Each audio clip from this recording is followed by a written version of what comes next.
l'activité de la pêche à Pointe-Noire est confrontée à une concurrence avec la pêche industrielle, avec les sociétés pétrolières.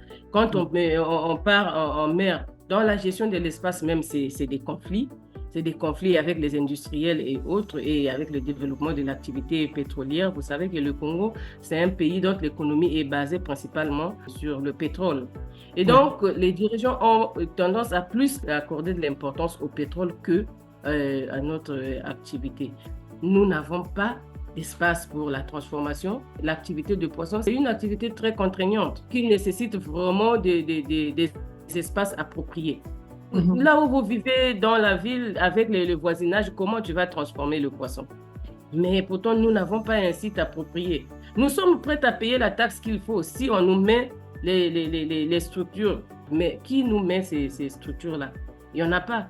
Actuellement, je ne fais pas la transformation de poissons par manque d'endroits.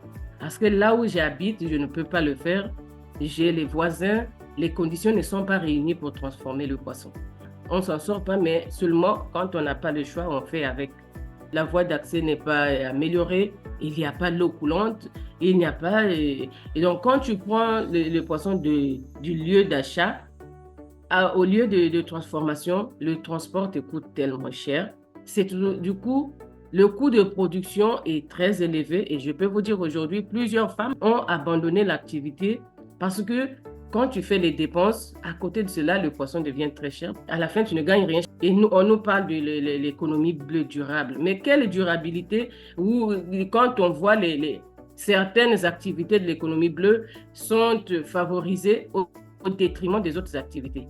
Quand les sites de débarquement, les campements des pêcheurs sont détruits en faveur de l'activité hôtelière, par exemple, est-ce qu'on peut parler vraiment de l'économie bleue durable? Nous avons bénéficié de l'appui de la coopération japonaise avec la construction d'un centre de pêche, mais justement pour favoriser les intérêts des sociétés pétrolières et autres, le centre a été construit à un endroit qui n'est pas favorable pour l'accostage des pirogues parce que c'est à l'extrême, les vagues sont tellement fortes que chaque fois, c'est des pirogues qui se renversent et tout ça là. On aimerait avoir un site dédié à la pêche artisanale, aux activités de la pêche artisanale, notamment le débarquement, la transformation et tous les équipements nécessaires à la manipulation du poisson. Et un site qui soit fixe, qu'on ne viendra pas nous délocaliser demain, et ça nous arrangerait.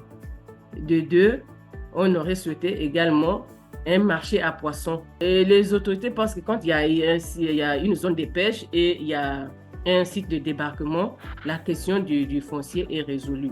Mais ils ne voient pas que pour que les produits soient transformés, on a besoin d'un espace avec les équipements nécessaires, notamment l'eau.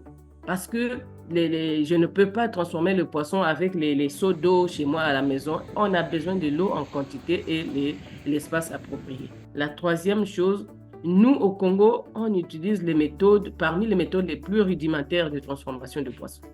Et si on peut bénéficier d'un accompagnement pour améliorer ces méthodes de transformation-là afin que nos produits soient compétitifs sur le marché, ça nous arrangerait.